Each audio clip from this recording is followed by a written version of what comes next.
오늘은 요한복음 16장 중간 부분을 좀 다루겠습니다. 16장에 아주 중요한 내용들이 많기 때문에 아마 다음 주까지는 자세히 해야 맞춰질 것 같습니다.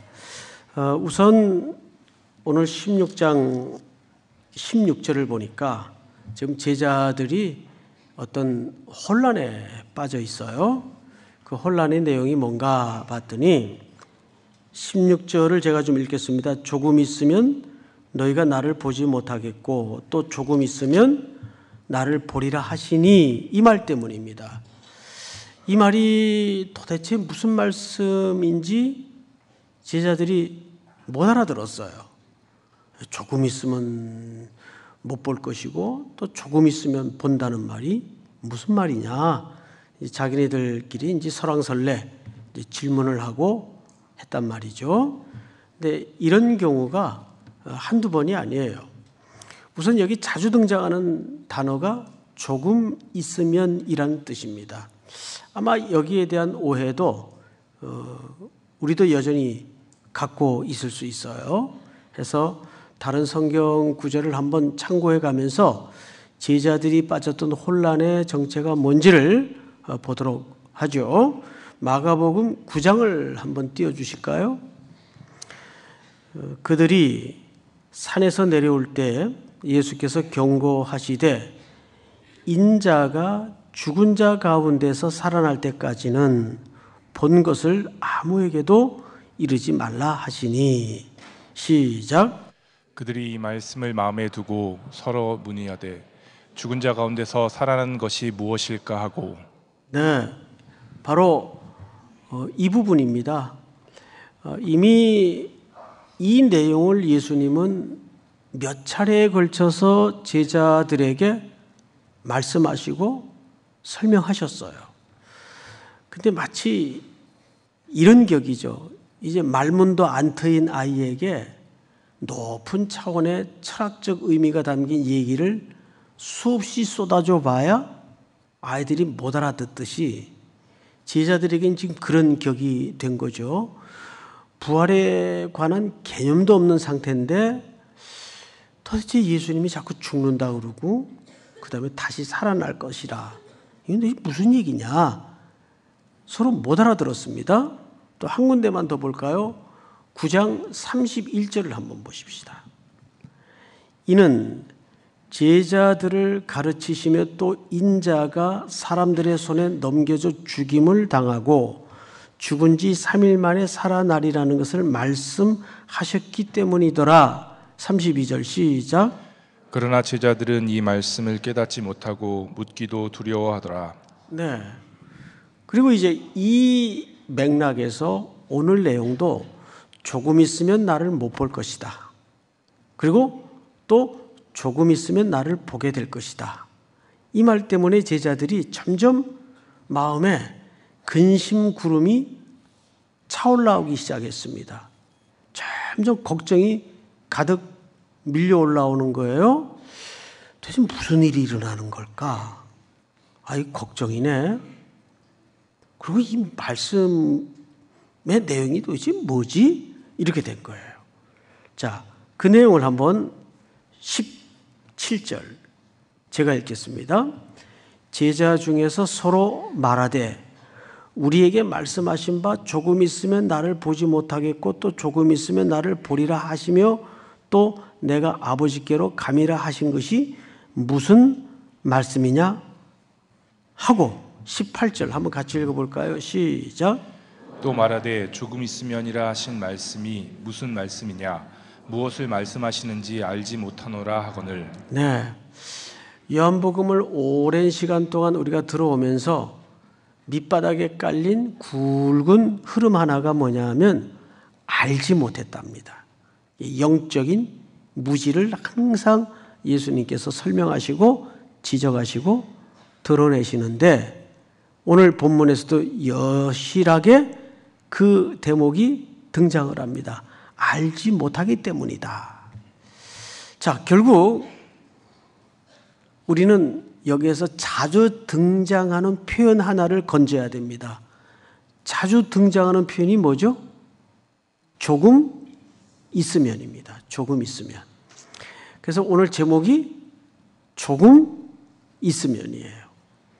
그러면 이 조금 있으면이라는 말이 일단 이 요한복음 16장의 문맥에서 무슨 얘기를 하고 있으며 또 현실적으로 오늘 우리들에게는 이것이 커다란 의미에서 무슨 얘기를 하고 싶은 걸까? 그걸 좀 우리가 깊이 다룰 필요가 있습니다. 이 부분에 대해서 학자들도 여러 가지 견해를 쏟아내요. 아주 그 유명한 학자들 간에도 의견이 딱 갈려요. 첫째는 이 조금 있으면이라는 말은 곧 닥쳐질 십자가의 사건을 얘기하는 것이다. 그 내용이 당연히 문맥적으로는 포함되어 있어요. 그런데 이제 또 일부 학자들은 과연 그것만을 의미하는 걸까?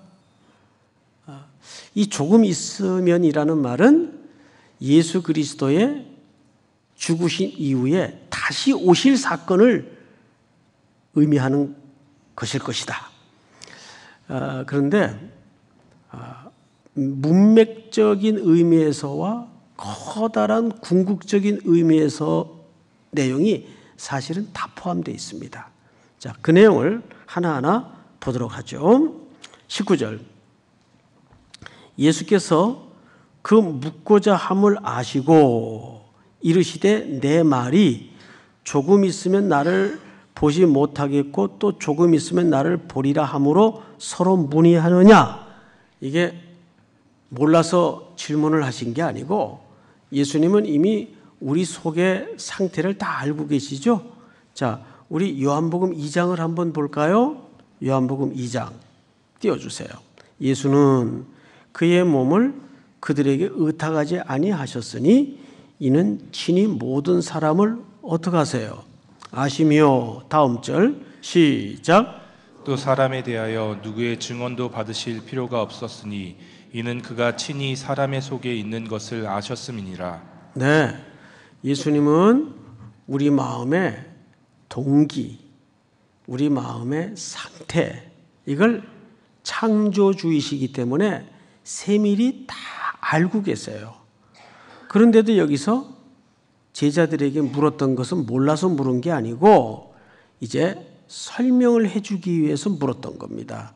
자, 이 말은 이런 뜻입니다. 20절. 내가 진실로 진실로 너희에게 이르노니 너희는 뭐하고 곡하고 또 뭐하겠으나. 잠깐 저를 보실까요? 너희는 누구죠? 제자들이에요. 그러면 제자들이 곡하고 뭐 할 날이 온다는 겁니까? 애통할 날이 온다는 거예요. 그러면 이 사건은 문맥적 고려에서 볼 때 무슨 사건을 설명할까요? 예수님이 곧 죽으실 고난을 받고 끌려서 저주의 죽음을 당하실 십자가 사건을 설명하는 거예요. 문맥적 고려에서는. 자, 그런데 또 그 다음에 하나를 더 설명하세요. 세상은 뭐 하리라? 기뻐하리라. 자, 세상이 왜 기뻐할까요? 그들이 그토록 죽이고자 했던 예수님이 십자가에 처형되니까 이제 드디어 우리가 완전한 승리를 거두었다. 좋아라? 기뻐할 것이 틀림없어요. 대신 제자들은, 우리들은 애통하고 곡하는 날이 온다 그 말이에요. 이 당시 문맥적 상황에서. 근데 하나를 더 설명하세요. 자, 그 다음 구절을 보니까 이렇게 돼 있어요. 세상은 기뻐하리라. 너희는 근심하겠으나 너희 근심이 도리어 뭐가 되리라? 기쁨이 되리라. 이 기쁨은 어떤 기쁨을 얘기할까요? 고난 저넘어 죽음 저넘어 사흘 만에 죽음의 권세를 깨치시고 우리에게 목도될 뭘 얘기하는 겁니까? 부활의 사건을 얘기하는 거예요. 제자들에게 만나질 예수 그리스도의 부활의 사건을 얘기하는 거예요. 그러니까 가까운 문맥의 입장에서는 이 사건은 조금 있으면 못 보겠고 조금 있으면 보리라 하는 말은 정확하게 십자가의 죽음, 고난을 얘기하며, 보리라는 말은 뭘 본다는 얘기죠? 예수님의 부활을 통해서 그 죽음의 권세를 이기신 예수님을 보고 기뻐할 날이 올 거다 그 말이에요. 이것은 문맥적 고려에서 맞아요. 그런데 이제 여기서 한 가지 우리가 조금 더 멈추어 서서 같이 생각해 볼 과제가 하나 남습니다. 과연 이 조금 있으면이라는 말이 십자가의 죽음과 부활만을 설명하는 것일까? 여러분, 이것은 그 의미만 녹아져 있는 것이 아니에요. 여기 조금 있으면 보리라는 말 속에는 우리에게 어떤 적용이 가능할까요? 다시 오실 예수님을 설명하는 거예요. 다시 오실 예수님의 기다리는 그 기간 속에는 우리에게 늘 뭐가 마치 그림자처럼 같이 있죠? 고난, 슬픔, 애통이 우리의 삶과 같이 있어요. 그렇습니까? 안 그렇습니까? 여기 정말 아무 걱정, 아무 근심 없이 청년이고 어른이고 완전히 있는 사람은 없어요. 이 세상에 매여진 어떤 일들 때문에 누구나 고통과 걱정과 불안에 묶여 있어요. 이것이 그리스도인으로서 이 땅에 살아내야 되는 현실이에요. 그러나 조금 있으면 뭐 하리라? 그분을 우리는 만나게 된다 그 말이에요. 이거는 궁극적인 과제예요. 근데 여기 또 하나 우리에게 약속한 게 뭐냐면 이 기쁨 속에는 현실적인 기쁨이 있어요. 그 고통이, 그 염려가, 그 근심이 완전히 거두어진다는 그런 의미가 아니에요. 그것을 완전히 바꿔준다는 그런 의미가 아니에요. 잠깐은 그 근심이 없어질 수도 있겠지만 새로운 근심과 새로운 걱정이 계속 밀물처럼 밀려와요. 여러분, 휴가철에 바닷가에 가서 갯바위 같은 데 앉아서 이렇게 앞에 펼쳐진 바다를 한나절 앉아서 구경하노라면 몇 가지 철학적 사유가 생겨요. 첫째가 뭐냐면 파도는 한 번만 밀려오는 게 아니에요. 계속 밀려와요. 아, 이제 이놈이 밀려가는구나. 이렇게 썰물처럼 또 떠나요. 쭉 물이 멀리 갑니다. 그런데 또 새로운 녀석이 또 밀려와요. 두 번째. 그 파도들이 한 번도 같은 얼굴로 밀려오는 법이 없어요. 1000개의 파도면 1000개가 다 틀려요. 마치 뭐 같죠? 우리 인생살이 같아요. 다 달라요. 아유, 이제 그럼 가는구나. 속 시원하다. 또 와요. 걱정하지 마세요. 또 와요. 말이 좀 이상한데. 저는 그 경험을 한번 한 적이 있어요. 3개월간 좀 몸이 시원찮아서 휴가를 받아가지고 남해 바닷가에 가 앉아서 한없이, 그 남해 바다가 얼마나 아름답습니까? 파도를 보는데 그것도 오래 할 일이 못 되더라고요.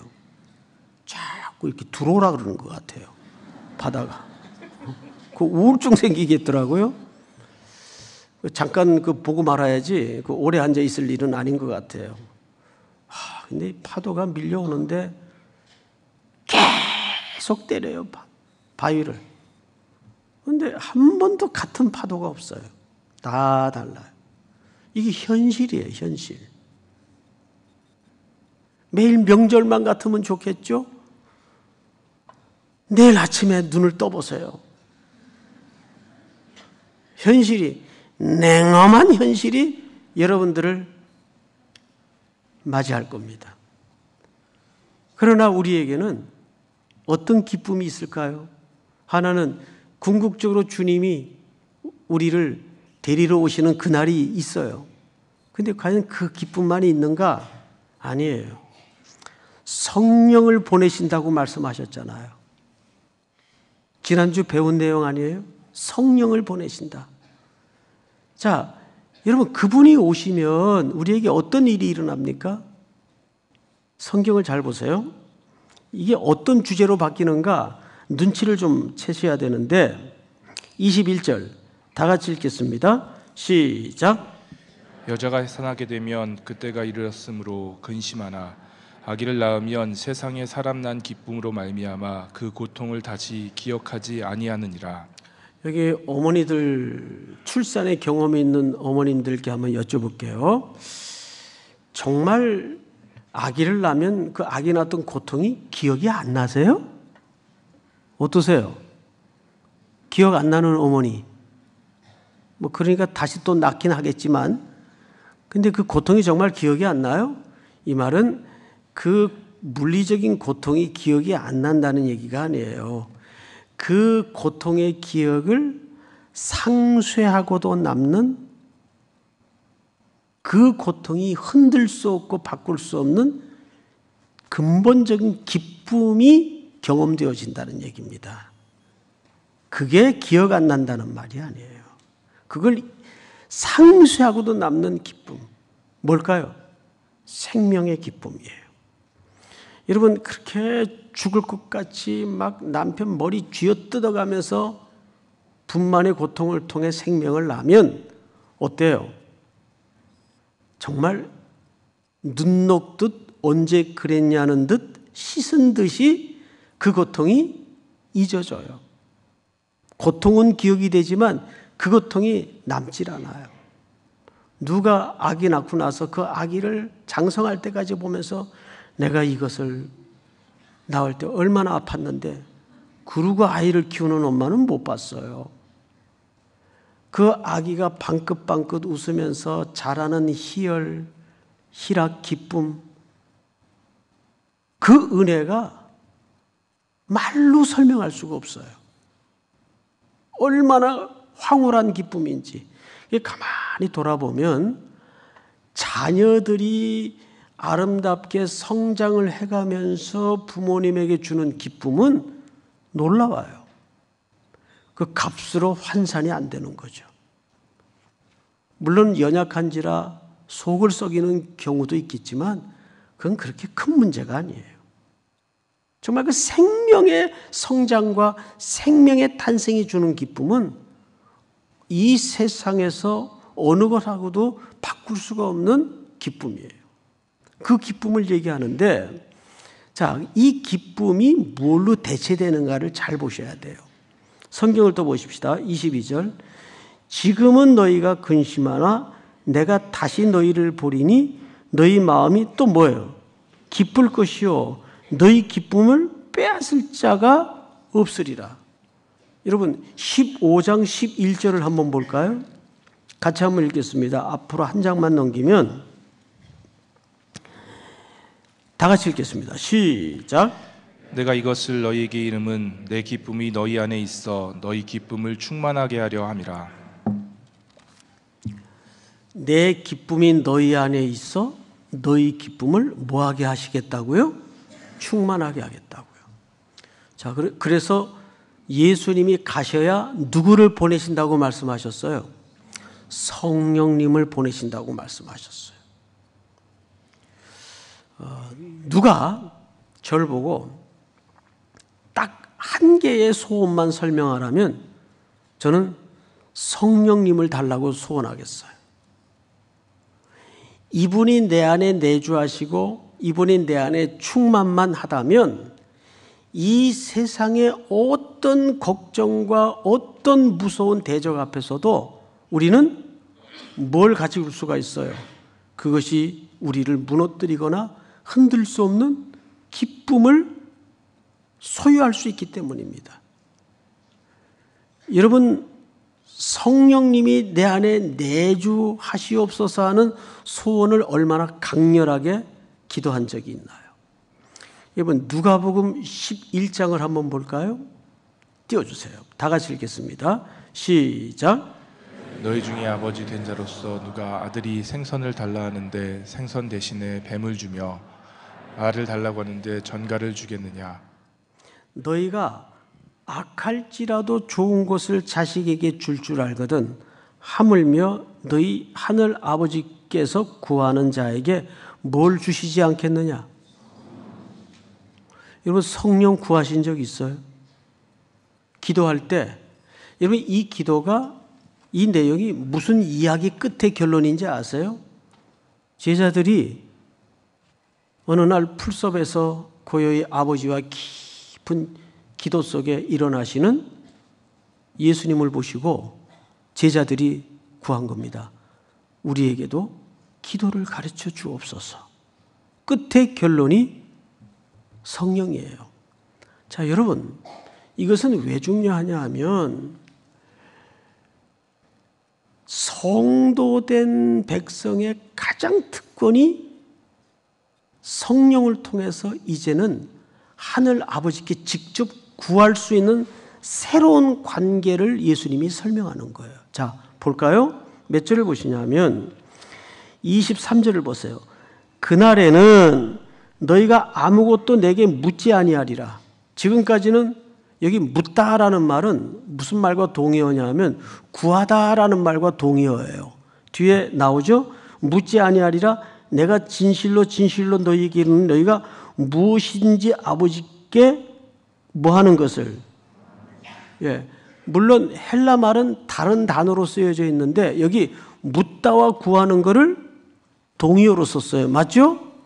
아버지께 구하는 것을 내 이름으로 주시리라. 다 같이 24절 시작. 지금까지는 너희가 내 이름으로 아무것도 구하지 아니하였으나 구하라 그리하면 받으리니 너희 기쁨이 충만하리라. 그러니까 이 말은 얼마나 중요한 얘기냐 하면 이제 드디어 지금까지는 너희가 내 이름으로 구하지 않았다. 그리고 내게 직접 뭘 묻고 구했다. 그래, 이제는 그럴 필요 없다 이거예요. 이제는 성령님이 오셔서 우리가 성령님 안에서 예수의 이름으로 아버지께 직접 기도하는 길을 예수님이 관계 설정을 새로 하시는 거예요. 그러니까 제자들에게 최고의 특권이 뭐냐 하면 성령님이 오셔서 하늘 아버지께 예수의 이름으로 직접 나아가는 길을 열어놓으시는 거예요. 이게 누구의 특권이었다고요? 제자들의 특권이요? 우리들의 특권이라 그 말이에요. 그래서 누가복음 11장에 보면 선생님 우리에게 기도를 가르쳐 주시옵소서. 결론이 뭘로 났다고요? 구하는 자에게 뭘 주지 않겠느냐? 성령을 주지 않겠느냐? 그래서 그 성령 안에서 우리가 예수의 이름으로 이제는 예수님께 구하고 묻는 게 아니라 예수님의 이름으로 성령 안에서 아버지께 직접 구할 수가 있다는 거예요. 이래도 표정을 그렇게 하고 계시면은 이 말귀를 못 알아들은 겁니다. 이게 얼마나 놀라운 특권을 설명하는지 여러분 이해하셔야 돼요. 기도할 수 있는데 누구에게? 창조주 하나님께, 이 세상을 만드시고 나를 빚으신 그분께 기도할 수 있단 말이에요. 누구의 이름으로? 예수의 이름으로. 누구 안에서? 성령 안에서. 믿습니까?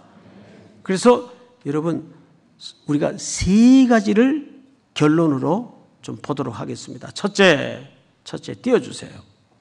성령님 안에서 예수님을 만나고 뭐 하게 된다?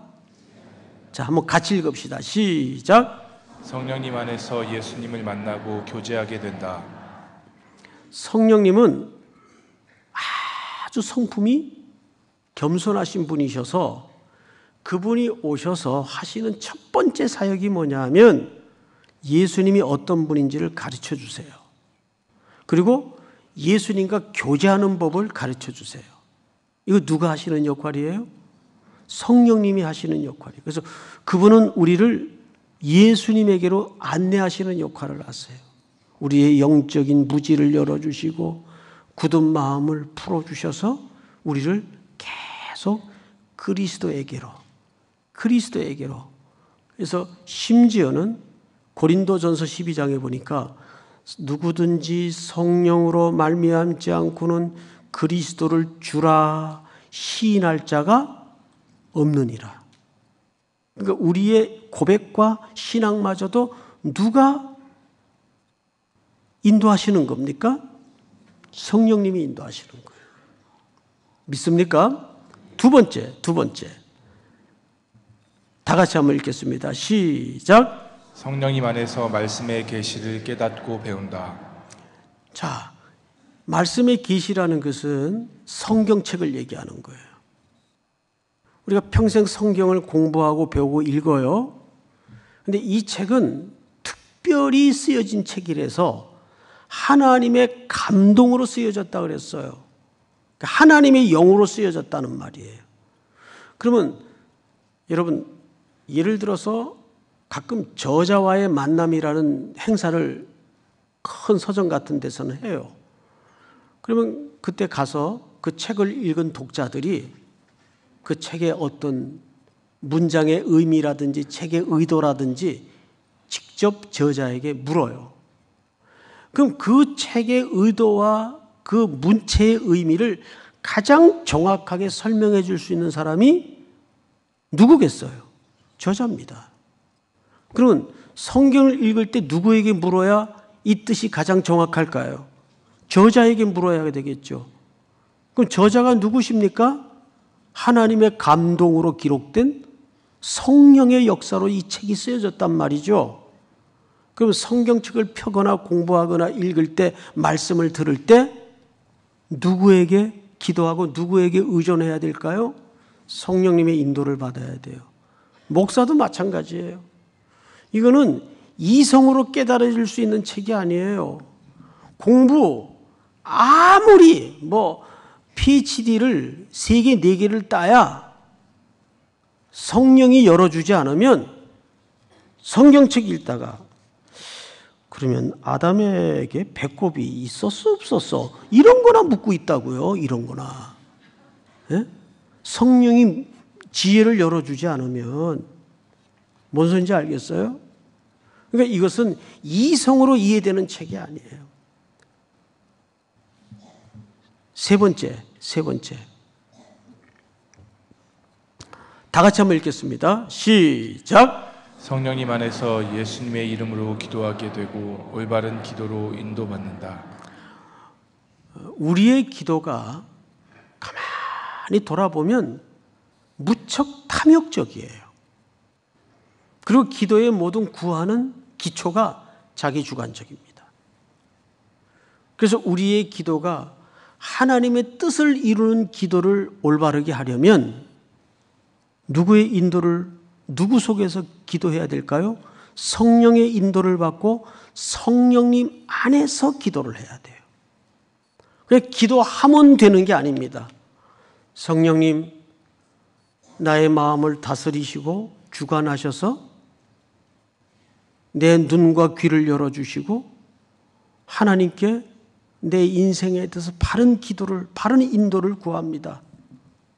그래서 오늘 이 본문이 우리들에게 놀라운 특권을, 새로운 길을 제시하시는데 성령 안에서 예수의 이름으로 이제는 하나님께 직접 기도하는 법을 가르쳐 주시는 거예요. 믿습니까? 이 문맥 속에서 조금 있으면 그런 놀라운 새로운 관계로 하나님과 너희들이 들어갈 것이다. 그 얘기를 하는 겁니다. 이 영적인 부여와 구함과 은혜가 우리 모든 성도들에게 또 한 주간에 펼쳐지고 일어나고 있어지기를 축복합니다. 제가 오늘 여러분들과 마지막에 부를 찬송가 가사를 하나 좀 불러드리겠습니다. 제가 즐겨 부르는 찬송 중에 하나인데 가사를 좀 띄워주실까요? 어두운 내 눈 밝히사 진리를 보게 하소서. 진리의 열쇠 내게 주사 참 빛을 찾게 하소서. 기쁘신 뜻을 알고자 엎드려 기다리오니 내 눈을 뜨게 하소서 성령이여.